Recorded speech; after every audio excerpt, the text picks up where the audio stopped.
안녕하세요. 오늘은 6월 10일에 열리는 국가대표 친선 경기 오후 6시 55분 일본과 가나, 그리고 오후 8시 대한민국과 파라과이 경기를 분석할 예정입니다. 최종 조합픽 및 배팅 내역은 댓글 상단에 있는 가족방에서만 안내해드리고 있습니다. 조건 없는 가족방으로 오셔서 조합픽 받아가세요. 우선 일본과 칠레의 경기를 살펴보도록 하겠습니다. 이번 경기는 일본의 홈에서 진행이 되는 경기입니다. 일본은 피파 랭킹 23위에 위치해 있는 팀이고 가나는 피파 랭킹 60위에 위치해 있는 팀인데 일본, 가나 두 팀의 전력에서는 큰 차이는 없을 것으로 보입니다. 일본, 가나 두 팀이 모두 월드컵 본선에 진출하는 팀으로서 이번 경기로 서로의 전력을 확인할 것으로 보입니다. 일본은 최근 브라질을 상대로 0대1로 패배를 기록하였는데요. 다소 수비적인 전술을 보여줬습니다. 조직력 자체는 좋고 수비력에서도 큰 문제를 보이지 않고 있는데 아쉬운 건 결정력으로서 최근 브라질전에서도 몇 차례 슈팅을 기록하기는 했지만 결국 유효 슈팅이 하나도 나오지 않았습니다. 하지만 전체적인 전력에서 유럽에서 활동하고 있는 선수들이 많기 때문에 개개인의 능력 자체는 가나보다 우위를 점할 수 있을 것으로 보입니다. 가나는 최근 전력 자체는 좋지 못합니다. 가장 최근 중앙아프리카 공화국을 상대로도 무승부를 기록하게 되었는데 4-2-3-1 포메이션을 사용하면서 전방에는 아페나잔을 두고 이선 라인에서 나름 공격 전개를 했으나 공격 전개 자체가 되지 않았습니다. 수비력에서도 큰 우위를 점하지 못했는데요. 맨살을 중심으로 한 수비가 불안하고 중원 라인이 부실해서 이번 일본과의 경기에서도 일본의 일반적인 경기가 될 것으로 보입니다. 일본은 결정력 말고는 큰 문제점을 보이지는 않는데요. 반면에 가나는 공수 전반에서 불안한 전력을 보여주고 있습니다. 따라서 이번 일본 가나 경기는 일본의 승리를 예상합니다. 스포츠에 100% 적중률은 없지만 100% 수익률은 있습니다. 약은 약사에게, 베팅은 저희는 4,300명이나 되는 대규모 무료 가족방을 운영 중입니다. 다수의 각 분야별 전문 패널분들의 분석을 받아서 조건 없이 매일 정보 및 분석 조합을 받아보세요. 마지막으로 대한민국과 파라과이의 경기를 살펴보도록 하겠습니다. 이번 경기는 대한민국의 홈에서 진행이 되는 경기입니다. 대한민국은 피파 랭킹 29위에 위치해 있고 파라과이는 피파 랭킹 50위에 위치해 있는데요. 이번 한국 파라과이 경기는 접전 양상의 경기가 될 것으로 보입니다. 대한민국은 월드컵 첫 경기인 우루과이전에 대비해서 남미팀과의 3연전을 치르고 있습니다. 첫 경기였던 브라질과의 경기에서 1대5로 대패하였지만 최근 칠레와의 경기에서 2대0 승리를 거두었는데요.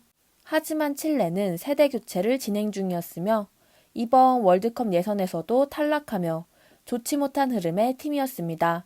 거기다 경기력 자체도 크게 좋았다고는 할 수 없는데요. 그나마 황인범이 중원에서 패스를 넣어주고 손흥민이나 황희찬이 결정을 지어주면서 우위를 점할 수는 있었습니다. 가장 문제가 되는 부분은 여전히 수비인데요. 김민재가 나오지 못하는 상황에서 빌드업을 구사하기에는 수비에서 불안한 장면을 종종 노출하기 때문에 이번 파라과이와의 경기에서도 실수로 인해 실점을 기록할 가능성이 있습니다. 파라과이는 칠레와 마찬가지로 남미에선 8.15 월드컵에 나설 수 없으며 가상의 우루과이라고 하기에는 다소 약한 느낌이 있습니다. 상대적으로 측면이 많이 약한 모습을 보이고 있기에 손흥민 중심 측면을 이용한 공격으로 파라과이의 골문을 노릴 것으로 예상이 됩니다. 또한 월드컵을 준비하는 평가전인 만큼 3백을 구상할 가능성도 있습니다. 3백을 사용하게 되면 수비형 미드필더인 정우영을 스위퍼 포지션에 배치하면서 수비 시에는 3백을 유지하고 공격 시 최후방 빌드업을 책임질 것으로 예상되는데요. 주의해야 할 점은 파라과이의 공격진의 슈팅 능력이 괜찮다는 것입니다. 이에 대한민국이 상대 진영에서 볼을 뺏겼을 때 압박을 빠르게 가져가서 골을 원활하게 돌아가지 못하게 막거나 파울을 끊는 등의 조치가 필요해 보이는데요. 또한 대한민국은 2주간 4경기를 소화하는 일정을 가지고 있어 체력적인 문제를 볼 가능성이 있습니다. 그중 황인범, 정우영, 권경원, 홍철은 2경기 풀타임을 소화했으며 손흥민 역시 181분을 뛰었는데요. 뿐만 아니라 해외에서 활약 중인 선수들은 시즌이 끝나자마자 합류했기 때문에 전체적으로 컨디션이 떨어지는 모습이었던 만큼 적절한 로테이션이 필요할 것으로 보입니다. 파라과이는 최근 분위기가 좋지 않은데요. 그중 세대 교체가 이루어지지 않은 것이 큰 문제로 보입니다. 해외 축구를 자주 보는 팬들이 알만한 선수가 거의 없으며 프리미어 리그에서 활약 중인 알미론을 제외하면 대부분 자국 리그나 멕시코 리그 등에서 활약하고 있습니다. 또 이번 남미 월드컵 예선에서 8등에 머무르며 카타르 월드컵에 진출하지 못했습니다. 파라과이는 최근 일본의 대패를 기록하게 되었는데요. 4골이나 실점하며 매우 불안한 모습을 보였습니다. 일본이 수차례의 기회를 놓친 것을 감안하면 다소 아쉬운 경기력을 보여줬던 파라과이입니다. 중원에서 일본에 완벽하게 밀린 경기였는데 그나마 데를리스 곤잘레스가 득점을 기록하면서 만회를 하게 되었습니다. 전방에서 아발로스가 득점을 기록해주지 못하는 데다가 수비진에서 부진한 모습을 보이고 있는데요.